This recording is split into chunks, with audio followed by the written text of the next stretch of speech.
The Florida Keys are like Florida's cooler, laid back cousin who lives on a boat, wears flip flops year round, and somehow always smells like coconut sunscreen.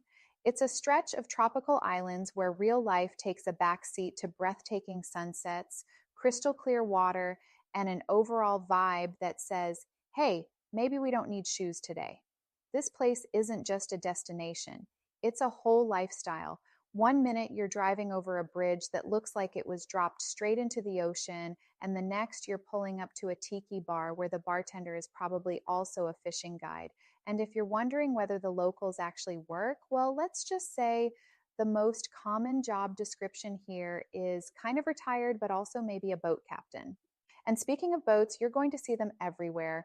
Big ones, little ones, floating tiki bars, and some that look like they were built out of spare parts and good intentions. If you don't own a boat when you get here, don't worry. Someone will probably invite you onto theirs before you finish your first key lime pie.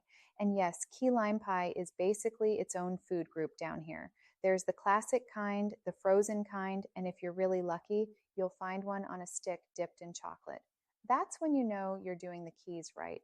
Everything here revolves around the water, fishing, snorkeling, or just floating in a giant inflatable chair while someone hands you a drink with a tiny umbrella in it.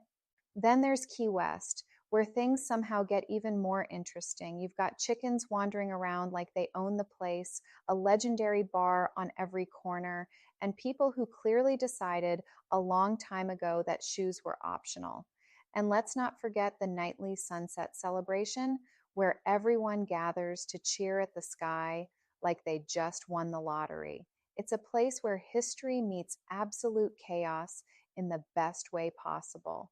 One moment you're looking at Ernest Hemingway's old house, and the next you're watching a guy juggle flaming torches while balanced on a unicycle. And for some reason, it all just makes sense. The Florida Keys are a world of their own.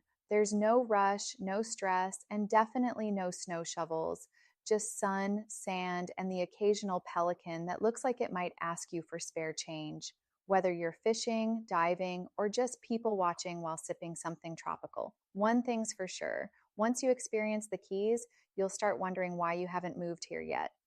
If you've made it this far, you're either already packing your bags for the Florida Keys or at least Googling how much a floating tiki bar costs. Either way, you're hooked, kind of like the guy back there still trying to reel in a fish bigger than his boat. And let's be honest, who wouldn't want to trade traffic jams for boat wakes and overpriced lattes for a key lime pie on a stick? If this sounds like your kind of place, go ahead and hit that subscribe button because Living Lauderdale isn't just about Fort Lauderdale. It's about exploring all the best spots in South Florida, from the chaos of Key West to the hidden little islands where the only decision you have to make is whether to snorkel or nap first. Drop a comment and tell me, have you been to the Keys? Do you think you could handle the laid back island life? Or would you end up opening a souvenir shop just to have something to do? And if you've got a favorite key, let me know. Just don't start a debate over who has the best key lime pie unless you're ready for a full-on Florida food war. Hit like if you're all about that island life, and I'll see you in the next one, probably somewhere sunny, salty, and with at least one wandering rooster in the background.